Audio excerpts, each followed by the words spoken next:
ನಾನು ನಿಮ್ಮಲ್ಲಿ ಬಂದು ವಿಡಿಯೋ ಮಾಡ್ಕೊಂತೀನಿ. ಏನು ವಿಷಯ ಏನು ಫಸ್ಟ್ ಅಲ್ಲ ವಿಷಯ ಏನು ಅಂತ ಗೊತ್ತಿಲ್ಲ. ಆ ಕಡೆ ಕುಸ್ತು ನಾನು ಮೊದಲನೇ ಸರಿ ಬಂದಾಗ ನಾನು ಏನು ಮಾಡಿದೆ ಹೇಳಿ? ಅಲ್ಲ ನಾನೇ ತಿಳ್ಕೊಳ್ಳ ಕೊಟ್ಟು ಹೋಗಿದ್ದೀನಲ್ವಾ? ಇಲ್ಲಿ ನೋಡಿ, ನಾನು ಕೊಟ್ಟು ಹೋಗಿದ್ದೀನಲ್ಲ ಸರ್. ನೀವು ನೋಡಿ ಈ ಮನೆ ಪತ್ರಕ್ಕೆ ನೀವೇನು ತಗೊಂಡಿದ್ದೀರಾ ಕ್ರಮನ? ಈಗಾಗಲೇ ಇದ್ರ ಬಗ್ಗೆ ಚರ್ಚೆ ಮಾಡಿದ್ದೀವಿ. ಚರ್ಚೆ ಮಾಡಿ ಯಾವ್ದಾದ್ರು ಅನುಕೂಲ ಆಗುತ್ತೆ ಅದನ್ನ ಮಾಡ್ಕೊಡಿ ಅಂತ ಮೇಲಧಿಕಾರಿಗಳು ಸೂಚನೆಯನ್ನು ಕೊಟ್ಟಿದ್ದಾರೆ. ಆಯ್ತಾ? ಹಾಗಾಗಿ ಕಾರ್ಯರೂಪಕ್ಕೆ ತರಕ್ಕೆ ಎಲ್ಲ ಪ್ರಯತ್ನ ಮಾಡ್ತಾ ಇದ್ದೀವಿ. ಕಾರ್ಯರೂಪಕ್ಕೆ ತರೋದಕ್ಕೆ ಯಾವುದು ಕಾರ್ಯರೂಪಕ್ಕೆ ತರ್ತಿದ್ರಿ ಸರ್? ಇದನ್ನ ನಿಮ್ಮಲ್ಲಿ ಇದೆಯಾ ತಗೊಳ್ಳಿ ಸರ್. ಎರಡು ಒಂದೇ ನಮ್ಮಲ್ಲಿರೋದೇ. ನೀವು ಇಟ್ಕೊಂಡು ನೀವು ಮಾತಾಡಿ, ನಾನು ಮಾತಾಡ್ತೀನಿ. ಯಾವುದು ರೂಪಕ್ಕೆ ಯಾವುದು ಕಾರ್ಯರೂಪಕ್ಕೆ ತರಕ್ಕೆ ಕಳಿಸಿದ್ರೆ ಅದನ್ನ ಹೇಳಿ ಸರ್. ಯಾವುದು ಸರ್? ನಾನು ಬಂದಿರೋದು 21/10/2024 ತಮಗೆ ಮನವಿ ಪತ್ರ ಕೊಟ್ಟಿದ್ದೀನಿ. ಮತ್ತೆ 20/9/12/2024 ಒಂದು ಮನವಿ ಪತ್ರ ಕೊಟ್ಟಿದ್ದೀನಿ. ಏನಂತ? ಅನಿರ್ದಿಷ್ಟ ಮುಷ್ಕರ ನೋಟಿಸು ಅಂತ. ನೀವು ಇದುವರೆಗೂ ನಾವು ತಗದಿ ಅಲ್ಲ, ಒಂದು ತಿಂಗಳಾದ್ರೂ ನಿಮ್ಗೆ ಯಾವ್ದಾದ್ರು ಒಂದು ಮಾಹಿತಿ ಕೊಡ್ಬೇಕಲ್ವಾ? ಮಾನ್ಯ ಮುಖ್ಯಮಂತ್ರಿಗಳು ನೋಡಿ ಎಷ್ಟು ಬೇಗ ಕೊಡ್ತಾರೆ. ಅವ್ರಿಗೆ ಕೊಟ್ಟ ತಕ್ಷಣ ಅಕ್ಲಾಜ್ಮೆಂಟ್ ಅಲ್ಲ, ಅದ್ರ ಆನ್ಸರ್ ಕೂಡ ಕೊಟ್ಟಿದ್ದಾರೆ. ನೀವೇನ್ ಕೊಟ್ಟಿದ್ದೀರಾ ಸರ್? ಇವರೆಲ್ಲ ಯಾರು ಸರ್? ಇವರೆಲ್ಲ ಹೇಳಪ್ಪ, ಇವರೆಲ್ಲ ಯಾರು ಸರ್? ಇವ್ರು ಕೆಲಸ ಮಾಡ್ತಿರೋರು, ಇವ್ರಿಗೆ ಎಷ್ಟೆಷ್ಟು ತಿಂಗಳು ಸಂಬಳ ಆಗಿದ್ದಾರೆ? ಇವ್ರೇನಾದ್ರು ನೆಡ್ಸೋப்பு ಕಾವಲುಗಾರರ, PCP ವಾಚರ್ಗಳ, ದಿನಗೂಲಿ ನೌಕರರುಗಳ, ಕೂಲಿ ಕಾರ್ಮಿಕರ? ನಿಮಗೂ ಇವ್ರಿಗೆ ಏನಾದರೂ ಸಂಬಂಧ ಇದೆಯಾ ಇಲ್ವಾ? ಎಷ್ಟು ತಿಂಗಳಿಂದ ಇವ್ರಿಗೆ ಸಂಬಳ ಕೊಡಬೇಕು ಅದನ್ನ ಸ್ವಲ್ಪ ಹೇಳಿ ಸರ್. ಈಗಾಗಲೇ ಅವ್ರಿಗೆಲ್ಲ ಮನವರಿಕೆ ಮಾಡ್ಕೊಟ್ಟಿದ್ದೀವಿ. ಸರ್ಕಾರದಿಂದ ಅನುದಾನ ಬಂದಿಲ್ಲ, ಆದ್ರೆ ಈಗಾಗಲೇ ಮೇಲಧಿಕಾರಿಗಳು ಗಮನಕ್ಕೆ ತಂದೆ ಸಾಧ್ಯ ಆದಷ್ಟು ಬೇಗ ಮಾಡಿದೆ ಅಂತ ಹೇಳಿದ್ದಾರೆ. ಎಷ್ಟು ದಿನದಿಂದ ಅನುದಾನ ಬಂದಿಲ್ಲ? ನಮ್ಗೆ ಸರಿಸುಮಾರು 3-4 ತಿಂಗಳಿಂದ ಗೊತ್ತಿಲ್ಲ. ಎಷ್ಟು ತಿಂಗಳಿಂದ ಸಂಬಳ ಕೊಟ್ಟಿಲ್ಲಪ್ಪ ನಿಂಗಣ್ಣ? 7 ತಿಂಗಳು ಸಾಕು ಸಾಕು. 7 ತಿಂಗಳು ನಿಮ್ದು ಅಣ್ಣ? 5 ತಿಂಗಳು ನಿಮ್ದು? 7 ತಿಂಗಳು, 5 ತಿಂಗಳು, 4 ತಿಂಗಳು, 4 ತಿಂಗಳು ನಿಂದಪ್ಪ. 1 ತಿಂಗಳು ನಿಂದ ಅಣ್ಣ? 3 ತಿಂಗಳು. ನೀವ್ ಹೇಳಿರೋದು 4 ತಿಂಗಳಿಂದ ಅನುದಾನ ಇಲ್ಲ ಅಂತ. ಅನುದಾನ ಇಲ್ಲದ ಮೇಲೆ ಹಾಗಾದ್ರೆ ನಿಮ್ಗಳಿಗೂ ಅನುದಾನ ಇಲ್ವಾ? ಅಧಿಕಾರಿಗಳಿಗೆ ಇವ್ರು ಏನ್ ತಿನ್ಬೇಕು ಹೊಟ್ಟೆಗೆ? ಎಷ್ಟೆಷ್ಟು ಕಿಲೋಮೀಟರ್ ಅಪ್ಪ ನೀವು? ಇವ್ರಿಗೂ ಇಲಾಖೆಗೂ ನಿಮ್ಗೂ ಸಂಬಂಧ ಇದೆಯಾ? ಸಮಸ್ಯೆನ ಬಗೆಹರಿಸ್ಕೋಬಹುದು ಅಷ್ಟೇ. ಆಯ್ತಾ? ನೀವು ನಮ್ಮನ್ನ ಪ್ರಶ್ನೆ ಮಾಡಿದ್ರೆ ನಮ್ಮ ಕೈಲಿ ಏನು ಇಲ್ಲ. ಪ್ರಶ್ನೆ ಅಲ್ಲ ಸರ್, ಇವ್ರಿಗೆ ಸಂಬಳ ಕೊಡಿ, ನೆಕ್ಸ್ಟ್ ನೋಡೋಣ. ಏನಿದ್ದಾರೆ ಇಲ್ಲಿ ಈಗಲೇ ಕೊಡ್ಬೇಕು. ನಾನು ಹೋಗಲ್ಲ ಸರ್. ನೀವು ಪತ್ರಕರ್ತರಿದ್ದೀರಾ, ಹಠ ಹಿಡ್ಕೊಳ್ಳೋದಲ್ಲ.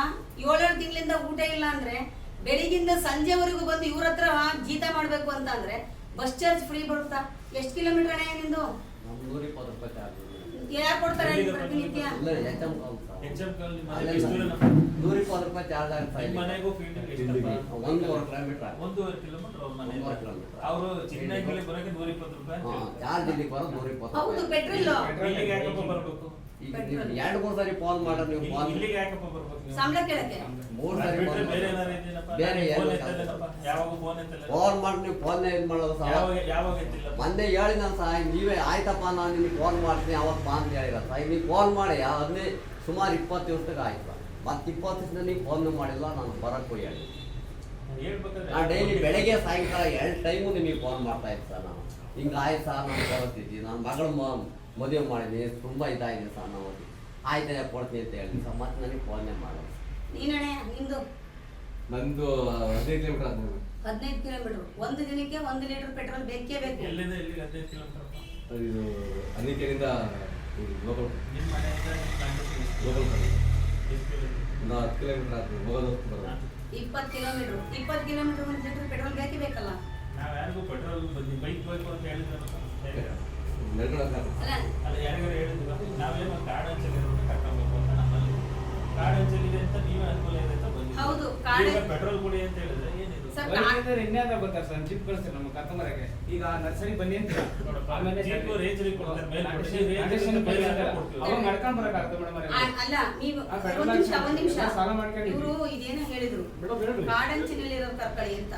ಆದೇಶ ಕಾಪಿ ಪಡೆಯೋದನ್ನ ಕಾಡಂಚಿನಲ್ಲಿರೋ ಕರ್ಕೊಂಡು ಅಲ್ಲ, ಕಾಡಂಚಿನಲ್ಲಿ ಇಟ್ಕೊಂಡು ನೋಡಿ ಸರ್. ನಿಜವಾಗ್ಲೂ ನಾನು ಹೇಳ್ತಿದ್ದೀನಿ, RFO ಇಂದ ಇಡೀ ಕೂಲಿ ಕಾರ್ಮಿಕರ ಜೀವನನೇ ಹೊಟ್ಟೆ ಹೊಡೆದಂಗೈತೆ ಇದೆ. ನಾನು ಮೊದಲನೇ ದಿವಸ ನಾನು ಏನು ಮಾತಾಡಿದ್ರೆ ತಮ್ಮ ಹತ್ರ ಬಂದು ನಾನು ಮನವಿ ಪತ್ರ ಕೊಟ್ಟೋಗಿದ್ದೀನಿ. 2ನೇ ದಿನ ತಮ್ಮ ಹತ್ರ ನಾನು ಉಳಿದ ರೀತಿ ಇದನ್ನ ನೋಟಿಸ್ನು ಕೂಡ ಕೊಟ್ಟೋಗಿದ್ದೀನಿ. ಜನವರಿ ಮಾಹೆಯಲ್ಲಿ ನಾನು ಸ್ಟ್ರೈಕ್ ಕೂರ್ತೀನಿ ಅಂತವ 1000 ಜನ ಕೂತು ನಮ್ಮ ಬಾಬಾ ಸಾಹೇಬ್ ಅಂಬೇಡ್ಕರ್ ಸಂವಿಧಾನ ಶಿಲ್ಪಿ ಆಗ್ಲಿಲ್ಲ, ಒಬ್ಬರೇ ಕೂತ್ರು ಸ್ಟ್ರೈಕೆ. ಯಾರು ಬಂದ್ರು ನಾನು ಇವತ್ತು ಹೇಳ್ತಿದ್ದೀನಲ್ಲ ಸರ್, ನಮ್ಮ ತಾಯಿನ ಕಳ್ಕೊಂಡು ಒಂದು ಮಗ್ಗಲ್ ಬಂದಿಲ್ಲ. ನಾನು ಯಾತಕ್ಕೆ ಬಂದಿದ್ದೀನಿ ಸರ್? ಭಗವಂತ ನಾನು ಒಬ್ಬವನೇ. ಒಂದು ಹೆಣ್ಣು ಮಗಳು, ನಾನು ಒಂದು ಉದ್ಯೋಗ ಕಳ್ಕೊಂಡಿದ್ದೀನಿ, ವಿವಾಹ ಕಳ್ಕೊಂಡಿದ್ದೀನಿ, ದುಡಿಯ ಅಣ್ಣನ ಕಳ್ಕೊಂಡಿದ್ದೀನಿ, ತಮ್ಮನ್ನ ಕಳ್ಕೊಂಡಿದ್ದೀನಿ. ಇದೇ ಇಲಾಖೆಯಿಂದ ನಾನು ಕಳ್ಕೊಂಡಿರೋದು. ನನಗಾಗಿರೋ ಅನ್ಯಾಯ, ನನ್ನ ಕುಟುಂಬಕ್ಕಾಗಿರೋ ಅನ್ಯಾಯ ಯಾರಿಗೂ ಬೇಡ ಅಂತ ನನಗೆ ಬಂದಿರೋದು. ನಿಮಗೆ ಗೊತ್ತು ಹಾಸನಲ್ಲಿ ನಾನು ಎಷ್ಟು ಸ್ಟ್ರೈಕ್ ಮಾಡಿದ್ದೀನಿ ಅಂತ. ನನ್ನ ಅಣ್ಣನಿಗೋಸ್ಕರ ಮೊಬೈಲ್ ಏನಿದೆ, ನನ್ನ ಅಣ್ಣನಿಗೋಸ್ಕರ ಕೊಲೆ ಮಾಡಾಕಿದ್ರು, ಅವ್ರದ್ದೇನೋ ನಡೀತು, ನಾನು ರೋಚಕೆದ್ದೆ ಆಯ್ತು. ನೆಕ್ಸ್ಟ್ ಅದರಿಂದನೇ ಉದ್ಯೋಗ ಕಳ್ಕೊಂಡೆ, ಅದರಿಂದಲೇ ವಿವಾಹ ಕಳ್ಕೊಂಡೆ. ಮೊನ್ನೆ ನನ್ನ ತಾಯಿ ಕಳ್ಕೊಂಡೆ. ಕಾರ್ತಿಕ ಹುಣ್ಣಿಮೆ ದಿವಸ ಒಂದು ಹೆಣ್ಣು ಮಗಳು ಸರ್ವಸ್ವನು ಕಳ್ಕೊಂಡು ಇವತ್ತು ಯಾತಕ್ಕಾಗಿ ನಿಂತಿದ್ದೀನಿ ಅಂದ್ರೆ 4 ಜನ ಅನುಕೂಲಕ್ಕಾಗಿ ನಿಂತಿದ್ದೀನಿ. ಅದು ಯಾಕೆ ರೇಂಜರ್ಗಳಿಗೆ ಬರಬಾರ್ದು? ನೀವ್ ಹೇಳ್ತೀರ ಅನುದಾನ ಇಲ್ಲದ್ಮೇಲೆ ಯಾಕೆ ಕೆಲಸ ಮಾಡಿಸ್ತೀರಾ? ನಿಮ್ಗೂ ಅನುದಾನ ಇಲ್ಲ ಅಲ್ಲ ಸರ್, ನಿಮ್ಗೂ ಅನುದಾನ ಇಲ್ಲ ಅಂತ ನಿಧಾನ ನೋಡಿ ಸರ್. ನಾನು ಹೊಟ್ಟೆ ತುಂಬಿಲ್ಲ ಸರ್ ನಿಧಾನಕ್ಕೆ ಮಾತಾಡೋದಕ್ಕೆ. ಅಲ್ಲ ಸರ್, ನಾನಿಲ್ಲಿ ಸಂಧಾನಕ್ಕೆ ಬಂದಿಲ್ಲ, ನಾನು ಕಿರ್ಚಾಡ್ತಿಲ್ಲ ಸರ್. ನನ್ನ ನೋವು, ಅಮ್ಮನ್ನ ಕಳ್ಕೊಂಡು ನೋವು ಗಂಟ್ಲ ಕಟ್ಟೈತೆ. ಯಾವ ಹೆಣ್ಣು ಮಗಳು ಒಂದು ಅಮ್ಮನ್ನ ಕಳ್ಕೊಂಡು ಈ ತರ ಬಂದು ಕೆಲಸ ಮಾಡ್ತಾರೆ ಅಂದ್ರೆ ಯಾರಾದ್ರೂ ನೋಡಿದ್ರೆ ಎಲ್ಲಾದ್ರು? ನಮ್ಮ ತಾಯಿ 1 ಮಂತ್ ಆಗಿಲ್ಲ ಇನ್ನೂ, ನಮ್ಮ ತಾಯಿ ಭಗವಂತನ ಪಾದ ಸೇರಿ ಇಲಾಖೆಯಿಂದ ನಾನು ಸರ್ವಸ್ವನು ಕಳ್ಕೊಂಡಿದ್ದೀನಿ. ನನಗಾದ ಅನ್ಯಾಯ ಮತ್ತೆ ಯಾರಿಗೂ ಬೇಡ ಸರ್. ನನ್ನ ಮನೆ ಅನ್ನ ತಿನ್ಕೊಂಡು ಕೂಲಿ ನಾಲಿ ಮಾಡ್ಕೊಂಡು ನಾನು ಇವರಿಗೊಂದು ಸಮಾಜ ಸೇವೆ ಅಂತ ಮಾಡ್ತಾ ಇದ್ದೀನಿ ಅಷ್ಟೇ. ತಮ್ಮಲ್ಲಿ ನಿಮ್ಮಲ್ಲಿ ನಾನು 1000 ಸತಿ ಮನವಿ ಮಾಡ್ಕೊಂಡಿದ್ದೀನಿ. ಒಂದು ತಿಂಗಳಾಗೈತೆ, ಒಂದು ಲೆಟರ್ ನನಗೆ ಎಷ್ಟು ಖರ್ಚು, 10 ರೂಪಾಯಿ ಬರಲ್ವಾ ಈ ಲೆಟರ್ ಖರ್ಚಿಗೆ? ಯಾಕೆ ನಿಮ್ಮಲ್ಲಿ ಕಂಪ್ಯೂಟರ್ಗಳಿಲ್ವಾ? ಏನಾದರೂ ಹಾಕ್ಬೋದಿತ್ತಲ್ವಾ ಇವರು ನನಗೆ? ಏನಾದ್ರು ಈ ಲೆಟರ್ಗಳಿಗೆ ಏನಾದರೂ ಒಂದು ಸಂಬಂಧಪಟ್ಟಂಗೆ ಮಾಹಿತಿ ಹಾಕ್ಬೇಕಲ್ವಾ? ಎಷ್ಟು 3-4 ಅವರ್ ಜರ್ನಿ ನಾನು ಇರೋದಕ್ಕೂ ಇಲ್ಲಿಗೂ ಬರೋದಕ್ಕೆ ಯಾರು ಕೊಡ್ತಾರೆ ನಮಗೆ ಸಮಯನ? ತಾಯಿ ಕಳ್ಕೊಂಡು ವಯಸ್ಸಾದ ತಂದೆನ ನಾನು ಮನೆಯಲ್ಲಿ ಬಿಟ್ಬಿಟ್ಟು ಬಂದಿದ್ದೀನಲ್ಲ. ನಮ್ಮನೆ ಜೀವನ ಏನಾಗ್ಬೇಕು? ನಾನು ನನ್ನ ಮನೆ ಜೀವನ ಲೆಕ್ಕಿಸ್ತಾ ಇಲ್ಲ. ನಮ್ಮನೆನ ಭಗವಂತ ಕಾಪಾಡ್ತಾನೆ. ಹೋಗೋರ್ನ ಯಾರು ತಡೆ ಹಿಡಿಯಕ್ಕಾಗೋದಿಲ್ಲ. ತಗೊಳ್ಳಿ ಅಣ್ಣ, ಹಿಂದ್ಗಡೆ ತಗೊಳ್ಳಿ. ಹೋಗೋರ್ನ ಯಾರು ತಡೆ ಹಿಡಿಯಕ್ಕಾಗೋದಿಲ್ಲ, ಬರೋರ್ನ ಯಾರು ತಡೆ ಹಿಡಿಯಕ್ಕಾಗೋದಿಲ್ಲ. ಇಡೀ ನಮ್ಮ ಕುಟುಂಬದಲ್ಲಿ ನಾವು ಲೆಕ್ಕ ನನ್ನ ಹೆಸರು ಹೇಮಲತಾ ಅಂತ. ನಾನು ಡೆಸಿಗ್ನೇಷನ್ ಇದು ಕರ್ನಾಟಕ ರಾಜ್ಯ ಅರಣ್ಯ ಇಲಾಖೆ ಸರ್ಕಾರಿ ದಿಂಗೂಲಿ ಭರ್ತಿ ಸಿಪಿನ ಪರಿಶಿಷ್ಟ ಜಾತಿ ಪರಿಶಿಷ್ಟ ಪಂಗಡ ಹಾಗೂ ಹಿಂದುಳಿದ ವರ್ಗಗಳ ನೌಕರರ ಸಂಘದಲ್ಲಿ ರಾಜ್ಯಾಧ್ಯಕ್ಷರು ಹಾಗೂ ಕೋಶಾಧಿಕಾರಿಗಳು ಎಂಬ ಹುದ್ದೆನಲ್ಲಿ ನಾನು ಕರ್ತವ್ಯ ನಿರ್ವಹಿಸುತ್ತಿರುವಂತಹ ಒಂದು ಹೆಣ್ಣು ಮಗಳು, ನೊಂದ ನೌಕರರುಗಳಿಗೋಸ್ಕರ. ಇದು ರಾಜ್ಯವ್ಯಾಪಿ ನಮ್ಮ 13 ಸರ್ಕಲ್ ಇದೆ. ಅರಣ್ಯ ಇಲಾಖೆಯಲ್ಲಿ 13 ಸರ್ಕಲ್ ಇದೆ. 13 ಸರ್ಕಲ್ ಅಲ್ಲೂ ಕೆಲವು ಅರಣ್ಯಾಧಿಕಾರಿಗಳನ್ನ ಹೊರತುಪಡಿಸಿದ್ರೆ ಎಲ್ಲಾ ನೌಕರರುಗಳಿಗೂ ಇದೆ. ಏನು ಇವಾಗೇನು ಹೇಳಿ 2017ರಲ್ಲಿ ಗುತ್ತಿಗೆಯನ್ನ ಒಂದು ಪದ್ಧತಿ ಬಂದು ಮಾನ್ಯ ವಲಯ ಅರಣ್ಯಾಧಿಕಾರಿಗಳಿಗೆ ವರದಾನ ಆಗ್ಬಿಟ್ಟೈತೆ. ಇವ್ರು ಹೇಳ್ತೇನೆ ಅಲ್ವಲ್ಲ ಯಾವ ನಮೂನೆ ನೌಕರರು ಇವರು ಅಂತ. ಇದು ವೇತನ ಅಂತಲ್ಲ, ಇಲ್ಲ ಫಸ್ಟ್ ವೇತನ ಅಲ್ಲೆಲ್ಲ ನಾನು ಒಂದು ಲೆಟರ್ ಕೊಟ್ಟು ಬಂದಿದ್ದೀನಿ. ಮತ್ತೆ ಇದು ಜನವರಿ ಮಾಹಿತಿಯಲ್ಲಿ ಅನಿರ್ದಿಷ್ಟ ಮುಷ್ಕರಕ್ಕೂ ಕೂಡ ನಾನು ನೋಟಿಸ್ ಕೊಟ್ಟಿದ್ದೀನಿ. ಯಾವತ್ತು 9/12/2024ರಲ್ಲಿ ಮಾನ್ಯ ಸುರೇಶ್ ಸಾಹೇಬ್ರು MLA ಸಾಹೇಬ್ರುಗಳಿಗೂ ಕೂಡ ಕೊಟ್ಟಿದ್ದೀನಿ, ಅರಣ್ಯಾಧಿಕಾರಿಗಳಿಗೂ ಕೊಟ್ಟಿದ್ದೀನಿ. ಕಳೆದ 2 ತಿಂಗಳಿಂದ ನಿರಂತರವಾಗಿ ನಾನು ತಿರುಗ್ತಾ ಇದ್ದೀನಿ. 7 ತಿಂಗಳು, 6 ತಿಂಗಳು, 5 ತಿಂಗಳು, 4 ತಿಂಗಳು, 3 ತಿಂಗಳು, 1 ತಿಂಗಳಿಂದ ಇವ್ರಿಗೆ ಸಂಬಳ ಇಲ್ಲ ಪ್ರತಿಯೊಬ್ಬ ನೌಕರರಿಗೂ. ವಲಯ ಅರಣ್ಯಾಧಿಕಾರಿಗಳು ಹೇಳೋದೇನಂದ್ರೆ ಅನುದಾನ ಬಂದಿಲ್ಲ ಅಂತ. ಹಾಗಾದ್ರೆ ಅನುದಾನ ಬರ್ದೇನೆ ಹೇಗೆ ಇವ್ರು ಕೆಲಸ ಮಾಡ್ತಾರೆ? ತಮ್ಮ ಸಿಬ್ಬಂದಿ ನಾವು ಈಗ ಅವರು 5-6 ತಿಂಗಳಿಂದ ನಮಗೆ ವೇತನ ಕೊಟ್ಟಿಲ್ಲ, ನಮ್ಮ ಜೀವನ ಹೇಗೆ ಅಂತ ಹೇಳ್ತಾರೆ. ಅದಕ್ಕೆ ತಮ್ಮ ಇದೇನು ಹೇಳ್ತೀರಾ ಸರ್? ನಮ್ಮಲ್ಲಿ ಸುಮಾರು 15ಕ್ಕಿಂತ ಹೆಚ್ಚು ಕೆಲಸ ಮಾಡ್ತಾರೆ. ಎಲ್ಲರೂ ಕೂಡ ಇಲ್ಲಿ ಹಾಜರಿಲ್ಲ. ಕೆಲವು ಜನ, ಅರ್ಧ ಭಾಗದ ಜನ ಮಾತ್ರ ಬಂದಿದ್ದಾರೆ. ಅವ್ರಿಗೆಲ್ಲ ಏನಂತ ಹೇಳಿದ್ರೆ ಸಂಬಳ ಕೊಡ್ತೀವಿ ಅಂತ ಹೇಳಿದ್ವಿ. ಕೆಲವರಿಗೆ ಸಂಬಳ ತಗೊಂಡಿದ್ದಾರೆ, ಕಷ್ಟ ಅಂತ ಹೇಳಿದಾಗ ದುಡ್ಡು ಇಸ್ಕೊಂಡಿದ್ದಾರೆ. ಹಾಗಾಗಿ ಕೆಲವರು ಎಲ್ಲ ತಗೊಂಡಿದ್ದಾರೆ. ಆದರೆ ಯಾವ ಹಿನ್ನೆಲೆಯಲ್ಲಿ ಈ ಥರ ಮಾಡ್ತಾರೆ ಗೊತ್ತಿಲ್ಲ. 1-2 ಜನಕ್ಕೆ ನಾವು ನಿಜವಾಗ್ಲೂ ಕೊಟ್ಟಿಲ್ಲ, ಯಾಕಂದರೆ ಸರ್ಕಾರದಿಂದ ಅನುದಾನ ಬಂದಿಲ್ಲ. ಈಗಾಗಲೇ ಮೇಲಧಿಕಾರಿಗಳು ಇದ್ರ ಬಗ್ಗೆ ಗಮನ ತಂದಿದ್ವಿ. ಅವರು ಕೂಡ ತುರ್ತಾಗಿ ಅದನ್ನು ಇಮಿಡಿಯೇಟ್ ಅನುದಾನ ತರಿಸ್ಕೊಡ್ತೀವಿ ಮತ್ತು ಅವ್ರಿಗೆ ವೇತನ ಬಟವಾಡೆ ಮಾಡಬೇಕು ಅಂತ ಹೇಳ್ತಾರೆ. ವೇತನ ಬಟವಾಡೆ ಮಾಡೋದು ನಾವು ನೇರವಾಗಿ ಹಣ ಬಟವಾಡೆ ಮಾಡೋದು. ಅವರು ಗುತ್ತಿಗೆದಾರ ಅಂತ ಕೆಲಸ ಮಾಡ್ತಾರೆ. ಗುತ್ತಿಗೆದಾರರಿಂದ ಅವ್ರು ಕೊಡಬೇಕು. ನಾವು ಅಂದರೆ ನಮ್ಮ ಸಿಬ್ಬಂದಿ ಆಗಿರೋದ್ರಿಂದ ಪ್ರತಿದಿನ ನಮ್ಮ ಕಾರ್ಡ್ ಕಾಯೋದ್ರಿಂದ ನಮ್ಮ ಸಿಬ್ಬಂದಿ ಅಂತ ಹೇಳ್ತೀವಿ. ಅವ್ರ ಪರವಾಗಿ ನಾವು ನಿಲ್ತೀವಿ. ಮತ್ತು ಗುತ್ತಿಗೆದಾರರಿಗೆ ಈಗಾಗಲೇ ಒತ್ತಾಯ ಮಾಡಿದ್ವಿ, ನೀವು ದುಡ್ಡು ಬರುತ್ತೋ ಬಿಡುತ್ತೋ ಈಗಾಗಲೇ ಅವ್ರಿಗೆ ವೇತನ ಪಾವತಿ ಮಾಡೋದಕ್ಕೆ ಕ್ರಮ ವಹಿಸಿ ಅಂತ. ಅವರು ಕೂಡ ಆಯ್ತು ಅಂತ ಹೇಳಿದ್ದಾರೆ. ಸದ್ಯದಲ್ಲೇ ಈ 1 ವಾರದಲ್ಲಿ ಈ ಸಮಸ್ಯೆ ಬಗ್ಗೆ ಈಗ ಕೆಲವು ಜನರಿಗೆ ಮಾತ್ರ ಕೊಟ್ಟಿದ್ದೀವಿ, ಇನ್ನು 2-3 ಜನ ಕೊಟ್ಟಿಲ್ಲ ಅನ್ನೋದು ಅರ್ಥ ಏನು ಸರ್? ಕೆಲವರಿಗೆ ಮಾತ್ರ ಕೊಟ್ಟಿದ್ದೀವಿ ಅಂತ ಹೇಳಿದ್ರೆ ಕೆಲವು ಯೋಜನೆಯಲ್ಲಿ ಬಂದಿದೆ ದುಡ್ಡು, ಆ ಯೋಜನೆಯಲ್ಲಿ ಕೊಟ್ಟಿದ್ದೀವಿ ಆಯ್ತಾ. ಇನ್ನ ಕೆಲವು ಯೋಜನೆಗಳಲ್ಲಿ ಬಂದಿಲ್ಲ, ಆ ಯೋಜನೆಯಲ್ಲಿ ಇವರು ಇದ್ದಾರೆ, ಇವರು ಕೂಡ ಯಾರಿಗೂ ಪೂರ್ತಿ ವೇತನ ಕೊಟ್ಟಿಲ್ಲ ಅನ್ನೋ ತರ ಇಲ್ಲ, ಇವ್ರಿಗೂ ಅರ್ಧದಷ್ಟು ಈಗಾಗಲೇ ಅವ್ರಿಗೆ ವೇತನ ತಲುಪಿದೆ, ಗುತ್ತಿಗೆದಾರರಿಗೆ ಕೊಟ್ಟಿದ್ದಾರೆ. ಆದ್ರೆ ಇವ್ರ ಒತ್ತಾಯ ಏನಂದ್ರೆ ಪೂರ್ತಿ ಒತ್ತಾಯ ನಮ್ಗೆ ಈಗಲೇ ಇದಾಗಬೇಕು ಅನ್ನೋದು ಇವ್ರ ಒತ್ತಾಯ ಆಗಿದೆ. ಅದ್ರ ಬಗ್ಗೆ ಈಗಾಗಲೇ ತುರ್ತಾಗಿ ನಾವು ಸ್ಪಂದನೆ ಮಾಡ್ತಾ ಇದ್ದೀವಿ ಸರ್. ಯಾಕೆಂದ್ರೆ ಎಲ್ಲ ನಮ್ಮ ದಲಿತರೇ ಆಗಿರೋದ್ರಿಂದ ನೌಕರರು ಈಗ ತಾವು ಎಷ್ಟು ಸ್ಥಳವಾಗಿ ಅವ್ರನ್ನ ಒಂದು ಹೊಟ್ಟೆ ತುಂಬಿಸ್ಲಿಕ್ಕೆ ತಾವು ಅನುಕೂಲ ನಾನೀಗ ಸುಮಾರು ಒಂದು ವಾರದೊಳಗೆ ಇದನ್ನ ಸರಿ ಮಾಡ್ಬೋದು. ಈಗ ಒಂದು ವಾರದೊಳಗೆ ಸರಿ ಆಗ್ಬೋದು. ಈಗ ಇನ್ನೊಂದು, ಇವ್ರಿಗೆ ಏನಾದ್ರೂ ಈ ಅರಣ್ಯ ವೀಕ್ಷಕರಿಗೆ, ಕಾವಲುಗಾರರಿಗೆ ಪ್ರತಿನಿತ್ಯದ ಹಾಜರಾತಿ ಏನಾದ್ರೂ ಇದೆಯಾ ಸರ್? ಹಾಜರಾತಿ ನಮ್ಮಲ್ಲಿ ಇಲ್ಲ. ಹಾಜರಾತಿ ಇಲ್ಲ.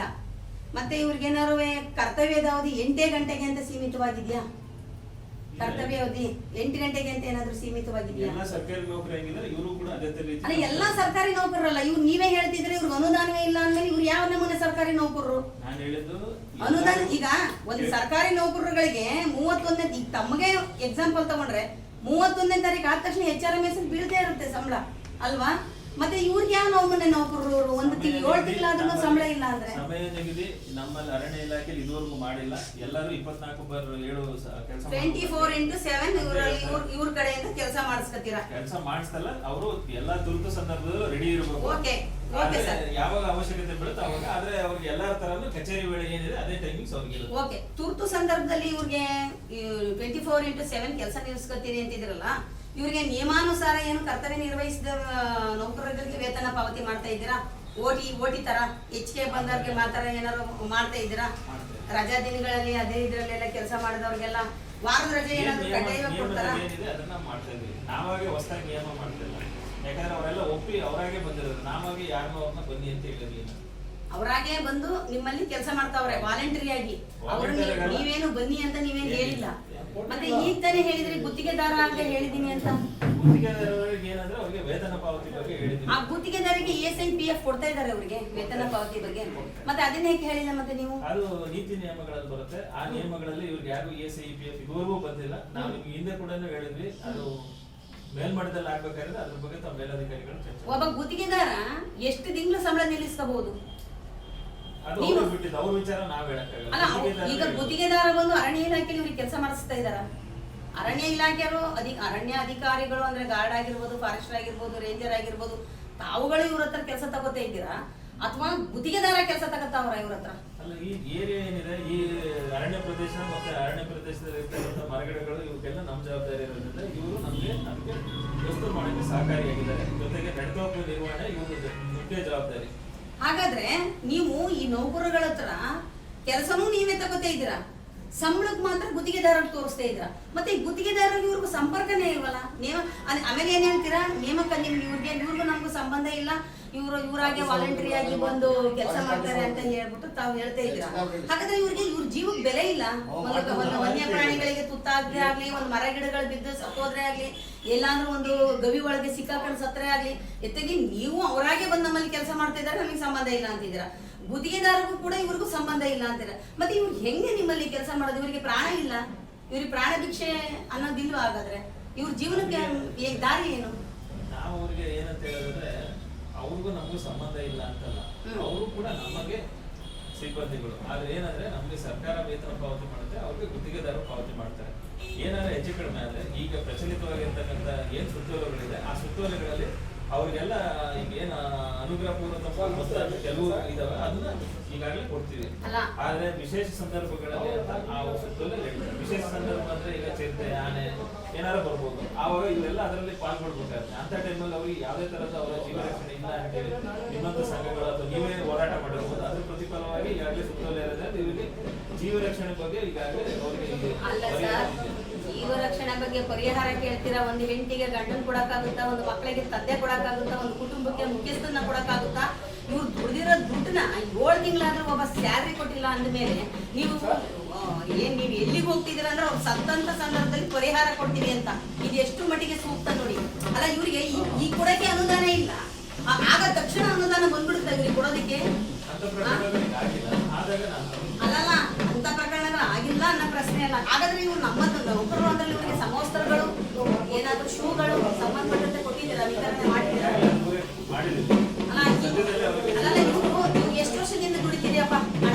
22 ವರ್ಷದಿಂದ ಎಷ್ಟು ಬಾರಿ ಇವರಿಗೆ ಸಮವಸ್ತ್ರಗಳನ್ನ ಕೊಟ್ಟಿದ್ದಾರೆ?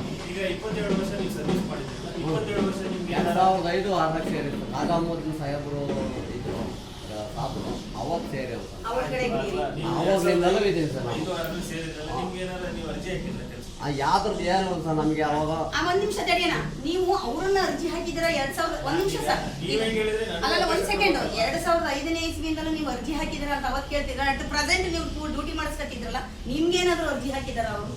ಅಲ್ಲ ಈಗ ನೀವು ಅರ್ಜಿ ಹಾಕಿದಾರ? 2005 ಈಗ ಇಷ್ಟು ಕೆಲಸ ಮಾಡಿದ್ರಲ್ಲ, ಈಗ ನೀವು ಅರ್ಜಿ ಹಾಕಿದ್ರ, ನಮ್ಮ ಆಫೀಸಿಂದ ಏನಾದ್ರು ಆದೇಶ ಕೊಟ್ಟಿದ್ರ? ಯಾವ್ದು ಏನು ಈಗ ಗ್ರಾಹಕರು ನೇರವಾಗಿ ಅದು ಕೊಡೋದು, ಬಿಟ್ಟಾಗಿ ಆಮೇಲೆ ಸರ್. ಅಕೌಂಟಿಗೆ ಈಗ ಅದು ತಪ್ಪಾಯ್ತು. ಆಮೇಲೆ ನೋಡಿ ಅಕೌಂಟಿಗೆ ಸರ್. ಬರಂಗ್ ಮಾಡಿರೋ, ಆಮೇಲೆ ನಮ್ಮ ಅಕೌಂಟಿಗೆ ಬಂತು. ಮತ್ತೀಗ ಸ್ವಲ್ಪ ದಿವಸದಿಂದ ಅಣ್ಣ ಒಂದ್ ಸೆಕೆಂಡ್ ತಡಿ. ಈಗ ನಾನು ಏನ್ ಹೇಳ್ತಿದ್ದೀನಿ ಅಂದ್ರೆ, ತಾವ್ ಏನ್ ಹೇಳ್ತಿದ್ದೀರಾ ಅಂದ್ರೆ ನೀವು ಅರ್ಜಿ ಹಾಕಿದ್ದೀರಾ ಅಂತ. ಅಲ್ಲ, ನಾನು ಈಗ ಹೇಳೋದು, ಹಿಂದೆ ಇವ್ರು- ನೋಡಿ ಸರ್, ಹಿಂದೆ ಹಸುವಿತ್ತು. ಇದು ಇವತ್ತಿಂದಲ್ಲ ಸರ್, 1784 ಪೂರ್ವದಿಂದಲೂ ದಿನಗೂಲಿ ಅಂತ ಬಂದೈತೆ. ಇದು ಅರಣ್ಯ ಇಲಾಖೆಯಲ್ಲಿ ಮಾತ್ರ ಅಲ್ಲ, ಎಲ್ಲಾ ಇಲಾಖೆಲವೇ, ನಮ್ಮ ರಾಜ್ಯದಲ್ಲಿ ಎಷ್ಟು ಇಲಾಖೆಗಳಿದ್ದಾವೆ ಅಷ್ಟು ಇಲಾಖೆಲೂ ದಿನಗೂಲಿ ನೌಕರರು ಅಂತ ಇದ್ದಾರೆ. ನಿಮ್ಮ ಇಲಾಖೆನೇ ಏನ್ ಪ್ರಾಮಾಣಿಕವಾಗಿ ನಿಮ್ಮ ಇಲಾಖೆನೇ ಅಲ್ಲ. ಅವ್ರು ಹಸುವಿತ್ತು, ನೀವು ಸೇರಿಸ್ಕೊಂಡ್ರಿ, ಬಂದ್ರು, ನಿಮ್ಮಂತ ಚೇರಲ್ಲಿದ್ದವ್ರು ಸೇರಿಸ್ಕೊಂಡ್ರು, ಬಂದ್ರು, ಓಕೆ. ನೀವು ಅವತ್ತು ಅರ್ಜಿ ಹಾಕಿದ್ದೀರಿ ಅಂತ ಕೇಳ್ಬೇಕಾರೆ, ಇವತ್ತು ನಿಮ್ಮಲ್ಲಿ 7 ತಿಂಗಳ ಗಂಟೆ ಸಂಬಳ ಬಿಟ್ಕೊಂಡ್ರೆ ಇಷ್ಟು ಬಡ ನೌಕರುಗಳು ದುಡಿತಾವ್ರಲ್ಲ, ನೀವೇನಾದ್ರು ಅರ್ಜಿ ತಗೊಂಡು ಕೆಲಸ ಮಾಡ್ತಿದ್ದೀರಾ, ಕೆಲಸ ಮಾಡಿಸ್ಕೊತಿದ್ದೀರಾ? ಅದು ನಿಮ್ಗೆ ಅಪ್ಲೈ ಆಗಲ್ವಾ?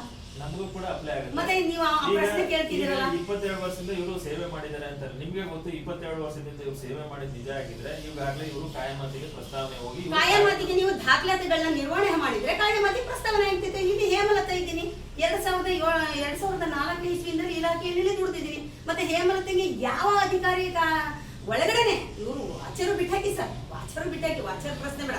ನಾನು ಒಳಗಡೆನೆ ಕಂಪ್ಯೂಟರ್ ಕಮ್ ಅಕ್ಷರಸ್ಥ ಸಹಾಯಕಿಯಾಗಿ ನನ್ನ ಕರ್ತವ್ಯ ಹೇಮಲತಾ ಅಂತ ಒಂದು ಹೆಣ್ಣು ಮಗಳು ನಿರ್ವಹಣೆ ಮಾಡ್ತಿರ್ಬೇಕಾರೆ, ಇದು ಹಾಸನ ಸರ್ಕಲೆಯ, ಇದು ಹಾಸನ ಸರ್ಕಲೆ ಅಲ್ವಾ? ಇದು ಹಾಸನ ಸರ್ಕಲೆ. ಈ ಹಾಸನ ವೃತ್ತದಲ್ಲಿ ಒಂದು ಹೇಮಲತಾ, ನಾನು ಅಂತ ಅಲ್ಲ, ಅದು ಯಾರೇ ಆಗಿರ್ಬೋದು, ಯಾವಾಗ ದಾಖಲೆ ನಿರ್ವಹಣೆ ಮಾಡಿದ್ದಾರೆ? ನಾನು ಭೌತಿಕವಾಗಿ ಕಚೇರಿನಲ್ಲಿ ಕೆಲಸ ಮಾಡಿದ್ದೀನಿ, ನನ್ನ ಹಸ್ತಾಕ್ಷರಗಳೆಲ್ಲ ಇದಾವೆ, ನನ್ನಲ್ಲೂ ಸಾಕಷ್ಟು ದಾಖಲಾತಿಗಳಿದಾವೆ, ನಾನು ಇಟ್ಕೊಳ್ತಿರ ತರ. ಆದ್ರೆ ಅರಣ್ಯಾಧಿಕಾರಿಗಳು, ಯಾವ ಅರಣ್ಯಾಧಿಕಾರಿಗಳು ಈಗ ಪ್ರತಿಯೊಬ್ಬರು ನನ್ನ ಅರಣ್ಯಾಧಿಕಾರಿಗಳು ಗುರುತಿಸ್ತಾರೆ ಹೇಮಲತಾ ಕೆಲಸ ಮಾಡಿದ್ದಾರೆ ಅಂತ. ನಮಗೆ ಕೆಲಸ ಮಾಡಿದ್ರೆ ಕಚೇರಿ ಒಳಗೆ ದಾಖಲಾತಿಗಳು ನಿರ್ವಹಣೆ ಮಾಡಿಲ್ಲ ಅಂದ್ರೆ ಇವರಿಗೆ ಎಲ್ಲಿ ನಿರ್ವಹಣೆ ಮಾಡ್ತಾರೆ? ಈಗ 7 ತಿಂಗಳಿಂದ ಅಟ್ ಪ್ರೆಸೆಂಟ್ ಅವತ್ತು ಪ್ರಶ್ನೆ ಕೇಳ್ತಿದ್ರಲ್ಲ, ಈ ಅಣ್ಣನೂ ಕೂಡ 15-20 ವರ್ಷ ಇಲಾಖೆ ಮಾಡಿದ್ದಾರೆ, ಮತ್ತೆ ದಾಖಲೆ ನಿರ್ವಹಣೆ ಮಾಡಿಲ್ಲ.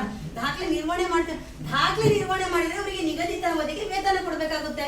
ವಲಯಾರಣ್ಯಾಧಿಕಾರಿಗಳು ದಾಖಲೆ ಏನಾದ್ರು ನಿರ್ವಹಣೆ ಮಾಡಿದ್ರೆ ನಿಗದಿತ ಅವಧಿಗೆ ವೇತನನ ಬ್ಯಾಂಕ್ ಮುಖೇನ ಪಾವತಿ ಮಾಡಬೇಕಾಗುತ್ತೆ. ಅವ್ರ ಹೆಸರಲ್ಲಿ ಡ್ರಾ ಮಾಡ್ಬೇಕಾಗ್ತದೆ, ಅವಾಗ ಬರ್ತದೆ. ಯಾವ ಅಧಿಕಾರಿಗಳು ಮಾಡಿಲ್ಲ, ಕೇಳೋರಿಲ್ಲ, ಹೇಳೋರಿಲ್ಲ. ಏಕೆಂದ್ರೆ ಅವ್ರಿಗೆ ಕೊಟ್ರೆ ವಲಯಾರಣ್ಯಾಧಿಕಾರಿಗಳು ದೊಡ್ಡವರಾಗಲ್ಲ. ನಾನು ಪರ್ಟಿಕ್ಯುಲರ್ಗೆ ಹೇಳ್ತಾ ಇದ್ದೀನಿ, ಕೆಲವು ಅಧಿಕಾರಿಗಳನ್ನ ಹೊರತುಪಡಿಸಿ. ದೊಡ್ಡ ಜನ ದೊಡ್ಡ ಮನೆ ಇರಬೇಕು, ಇವ್ರು ಸಣ್ಣ ಮನೆ ಸಣ್ಣ ಜನ ಇರಬೇಕು. ದೊಡ್ಡ ಮನೆಯಲ್ಲಿ ನಿಮಗೆ ಕೊಡ್ತಿರುವಂತ ಸಂಬಳದಲ್ಲಿ ಎಷ್ಟು ಜನ ಲೋಕಾಯುಕ್ತರ ಬಲೆಗೆ ದಾಳಿಯಾಗಿಲ್ಲ, ಎಷ್ಟು ಜನ ಸಸ್ಪೆಂಡ್ ಆಗಿಲ್ಲ, ಯಾವ ಹಗರಣದಲ್ಲಿ ಆಗಿಲ್ಲ. ಇವರಿಗೆ ನೀವು ಹೇಳ್ತಿದ್ರಲ್ಲ ಅವತ್ತು ಅರ್ಜಿ ಹಾಕಿದ್ರಂತ, ಮತ್ತೆ ಹಾಕಿಲ್ಲ. ಮತ್ತೆ ಒಬ್ಬ ಗುತ್ತಿಗೆದಾರಂಗೆ ಇರಬೇಕಾದಂತ ಮಾನದಂಡಗಳನ್ನ ತಗೊಂಡು ಇವರಲ್ಲಿ ಕೆಲಸ ಮಾಡ್ತಿದ್ದೀರಾ. ನೀವೇನಂತ ಅಂದ್ರೆ ಸರ್, ಫಸ್ಟ್ ಪಾಯಿಂಟ್ ಏನಂದ್ರೆ ಅವ್ರೇನಾದ್ರು ಸತ್ರ ಕೆಟ್ಟರೆ ನಾವು ಸುತ್ತೋಲೆಗಳ ಪ್ರಕಾರ ನಾವು ಅಮೌಂಟ್ ಕೊಡ್ತೀವಿ ಅಂತ, ಹೌದು ತಾನೆ? ಇವ್ರು ನಿಮ್ಗೆ ಅಧಿಕೃತನೇ ಅನ್ನೋದು ಹೇಗೆ ಕೊಡ್ತೀರಾ? ಅವತ್ತು ನೀವು ಕೇಳ್ಬೋದಲ್ಲ, ಯಾವನೋ ಒಬ್ಬ ಮರ ಕಡೆಗೆ ಬಂದವನೇ, ದನ ಮೀಸಕ್ ಬಂದವನೇ, ನಮ್ಗೂ ಅವ್ನಿಗೂ ಸಂಬಂಧ ಕೇಳ್ತಾರೆ ಅಲ್ವಾ? ಅವತ್ತು ಕೇಳ್ತಾರೆ ಇಲ್ವಾ? ಯಾರಾದ್ರೂ ಹೇಳಿ. ನಾವೀಗ ಏನಂದ್ರೆ ನಮ್ಮ ಸುತ್ತ ಇದೆಲ್ಲ ತಾವೇನ್ ಹೇಳ್ತೀರಾ, ಇದೆಲ್ಲ ನಮ್ಮ ಮೇಲ್ಮಟ್ಟದಲ್ಲಿ ಆಗತ್ತ, ಮೇಲ್ಮಟ್ಟದಲ್ಲಿ ಆಗುವಂತದ್ದು ಆಗೈತೆ. ನಾವು ಈಗ ಒಂದು ಕೆಲಸ ಮಾಡಿ ಸರ್, ನಾವು ಇಲ್ಲೇ ಕೂರ್ತೀವಿ. ಅದ್ ಯಾವ ಮೇಲ್ಮಟ್ಟದಿಂದ ದೇವೇಂದ್ರಾಯ ಇಳಿದು ಬರ್ತಾರ, ಮಹಾವಿಷ್ಣು ಇಳಿದು ಬರ್ತಾರ, ವೈಕುಂಠದಿಂದ, ಸ್ವರ್ಗದಿಂದ ಏನಾರು ಯಮಧರ್ಮರಾಯ ಇಳಿದು ಬರ್ತಾರ, ಅವರೇ ಇಳಿದು ಬರ್ಲಿ ಮಾತಾಡ್ಲಿ. 7 ತಿಂಗಳಿಂದ ಒಂದ್ ವ್ಯಕ್ತಿಗೆ ಸಂಬಳ ಇಲ್ದಲೆ 22 ವರ್ಷ ನಾವು ದುಡ್ದಿದ್ದೀನಿ ಅಂದ್ರೆ ಅವತ್ತು ಅರ್ಜಿ ಹಾಕಿದ್ದೀರ ಅಂತ ಕೇಳ್ತಿರಲ್ಲ, ನಿಜವಾಗ್ಲೂ ಇದು ಶೋಭೆ ಅಲ್ಲ ಸರ್. ಅಲ್ಲ ನಿಮ್ಗಂತಲ್ಲ, ನಿಮ್ ಚೇರ್ಗೆ ಶೋಭೆ ಏನ್ರಣ? ಇದು ಶೋಭೆನ? ಇದು ಅರ್ಜಿ ಹಾಕಿದ್ಮೇಲೆ ಇವ್ರ ಹತ್ರ ಯಾಕೆ ಕೆಲಸ ಮಾಡಿಸ್ತಿದ್ರ? ಹಾಗಾದ್ರೆ ಅರ್ಜಿ ಹಾಕಿರೋರು ಮಾತ್ರ ಕೆಲಸ ಮಾಡ್ತಾವ್ರೆ ಅಂದ್ರೆ ಅನುದಾನ ಯಾಕೆ ಬರ್ತಿದೆ ಇಲ್ಲಿಗೆ? ಉದ್ರೇಕದಲ್ಲಿ ಮಾತಾಡ್ತಿದ್ದೀರಾ? ನಾನು ಉದ್ವೇಗದಲ್ಲಿ ನಾನು ಮಾತಾಡ್ತಿಲ್ಲ. ಅಲ್ಲ, ನಾನು ತಮ್ಮ ಬಗ್ಗೆ ನಾನು ಮಾತಾಡ್ತಿಲ್ಲ. ನೋಡಿ ಸರ್, ನಾನು ಉದ್ವೇಗದಲ್ಲಿ ನಾನು ಮಾತಾಡ್ತಿಲ್ಲ.